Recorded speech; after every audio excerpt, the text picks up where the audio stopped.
Hi hello नमस्कार. मी गणेश तुम्हा सर्वांचं स्वागत करतोय परत एकदा एका नवीन व्हिडिओमध्ये. तर तुमच्यासाठी खास एक छान असा व्हिडिओ घेऊन आलेलो आहे. आशा करतो शेवटपर्यंत पाहाल आणि आवडल्यास नक्की लाईक कराल, शेअर कराल आणि नवीन असाल तर नक्की सबस्क्राईबसुद्धा कराल आणि कमेंट पण करायला विसरू नका आणि हाईपचे पॉईंट्स पण द्यायला विसरू नका मित्रांनो. तर आपण आलो आहे निजामच्या घरी आणि निजामकडे खूप छान अशी जागा आहे मित्रांनो आणि घराच्या बाजूलाच त्याने एक छान असं कुक्कुटपालनाचं शेड केलेलं आहे. प्युअर गावठी कोंबड्या तो सांभाळतो.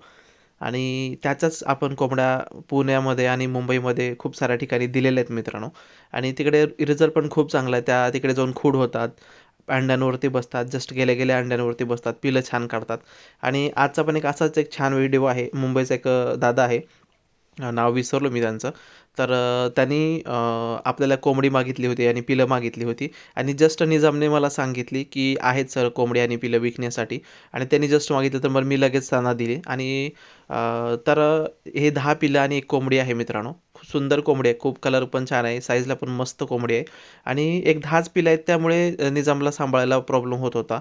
त्यामुळे तो तो विकतोय ना तर असं पिल्लं आणि कोंबडी तो विकत नाही जास्त प्रमाणामध्ये आणि तर मग लगेच त्यांना मी द्यायला तयार झालो. खूप साऱ्या लोकांनी मला अगोदर पण पिलंवाली कोंबडी आणि पिलं मागितली होती. पण सगळ्यांना देणं शक्य नाही मित्रांनो. त्याबद्दल माफी मागतो. आणि खूप सारे लोकं खूड कोंबडी मागतात, पक्षी मागतात, पण सगळ्यांनाच मी नाही नाही देऊ शकत. काही कारणं असतात. म्हणजे पक्षी कधी अवेलेबल होत नाही, कधी मला टाईम नसतो, कधी गाडीचा प्रॉब्लेम असतो, आणखीन काही प्रॉब्लेम असतात मित्रांनो.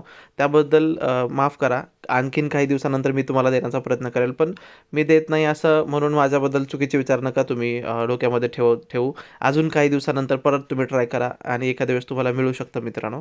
आणि आता ही कोंबडी आणि 10 पिलं आपण देत आहोत आणि मध्ये फीड टाकलेलं आहे आणि मस्तपैकी फीड खात आहेत आणि इकडे आपण ठेवलेलं आहे मित्रांनो. आणि ते मुंबईला पार्सल पोहोचलं त्यांच्याकडे गेले. पण दादाला काम असल्यामुळे त्यांनी ते रिटर्न तिकडे अनबॉक्सिंगचा व्हिडिओ नाही दिला. तर ते हा व्हिडिओ बघून नक्की देतील. तर तोपर्यंत तुम्हाला कसं वाटतं नक्की सांगा. आवडल्यास लाईक, शेअर आणि सबस्क्राईब